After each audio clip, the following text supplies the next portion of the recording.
Okay guys, now we're gonna go do John Ryder. If you're wondering, actually, no, you probably already know, but we're doing these videos 4 hours apart, and in about an hour or two will be the predictions, because obviously the fight card starts very shortly. I'm not gonna do what I do with the UFC, where I react to the fights and that.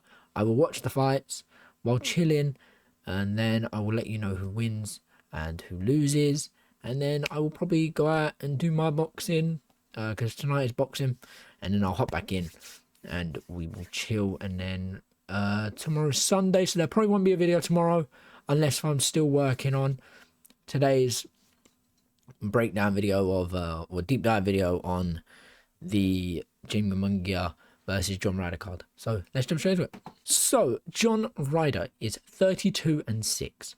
He has 18 of those wins are coming by way of knockout, which means 32 of those wins are unanimous or split or even majority decisions.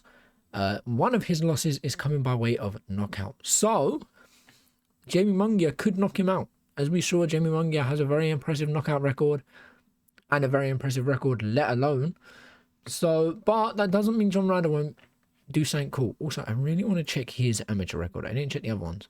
He's had 2 losses in the amateurs, and then he went, you know what? I'm going to go off and I'm going to do it. Amateurs, once again, I absolutely hate the amateurs with this stuff.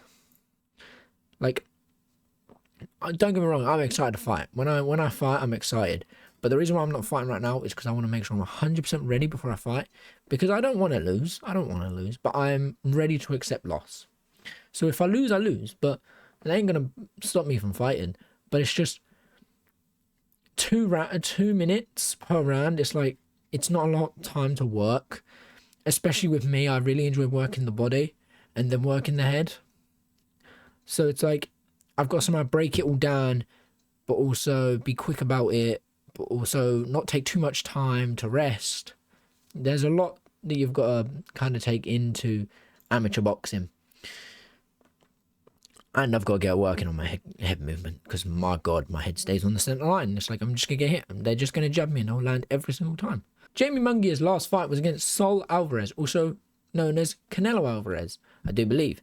So, fair enough. If he lost by unanimous decision against Canelo Alvarez, who has like 7 titles, why do we have like 20 titles?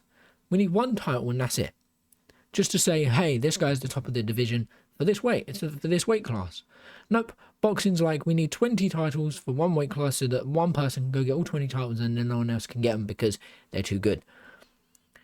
He's had 39 bouts. Well, this is about to be his 39th bout, sorry. He's 56.25% KO ratio. He's number 4 in the world, number 1 in the UK. Come on. Elias is the Gorilla. He's 35. He's a southpaw, so that's an interesting. You got orthodox as a southpaw.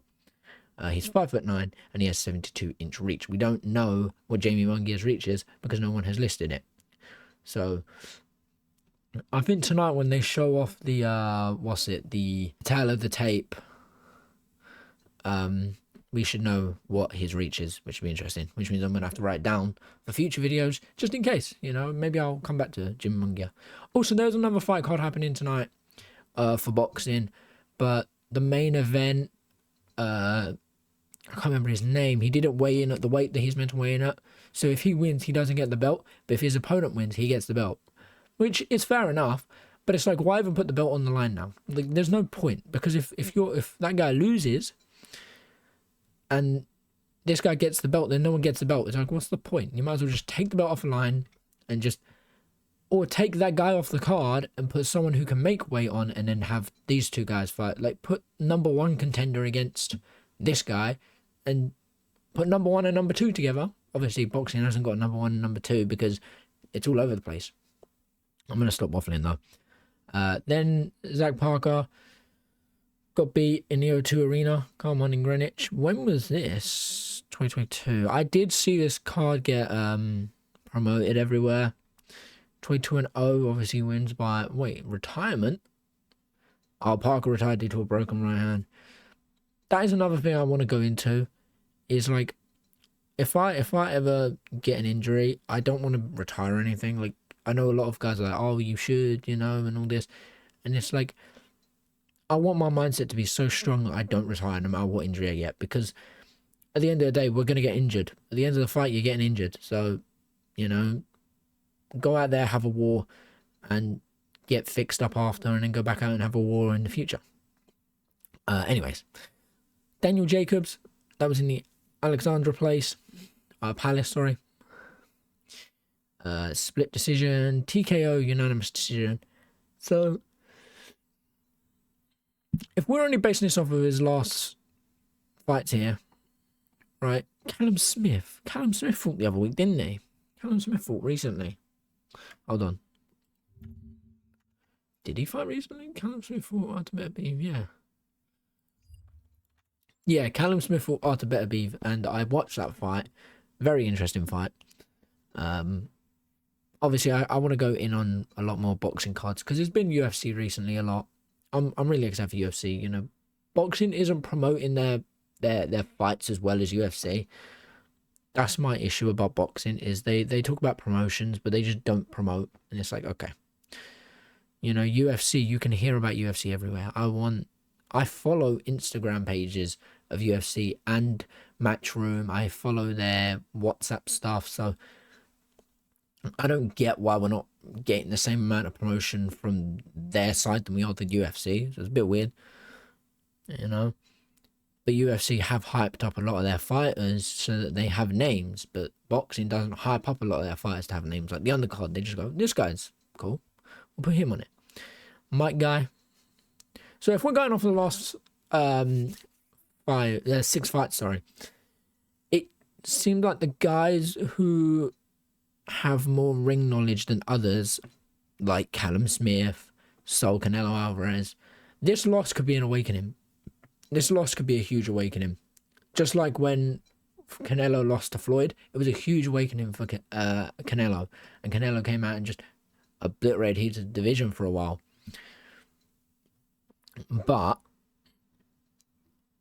you know, does Jaime Munguia hit as hard as Canelo? There's a lot that goes into this. It doesn't say how he went down in round 5, so I'm going to have to assume it wasn't a body shot. So maybe both boxers cut by the right eye.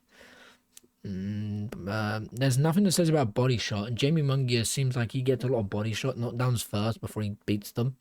So if we're going off of his last 6 fights, it would be a unanimous decision win, a unanimous decision loss, or I mean the TKO. I just don't see it being possible. I do see this fight going the full fight. So I'm gonna say Jaime Munguia will either get a knockout or Jaime Munguia will get a knockout round 8-ish, around that time, later rounds. And if John Ryder's to win, he will win by unanimous decision or split decision. But that's only my predictions. Let me know where I'm wrong. Let me know where I'm right. Let me know who you think wins. Let me know how you think they win. And yeah, I will catch you all in a few more hours for the predictions. I hope you enjoyed. I'll catch you again in a bit. Peace.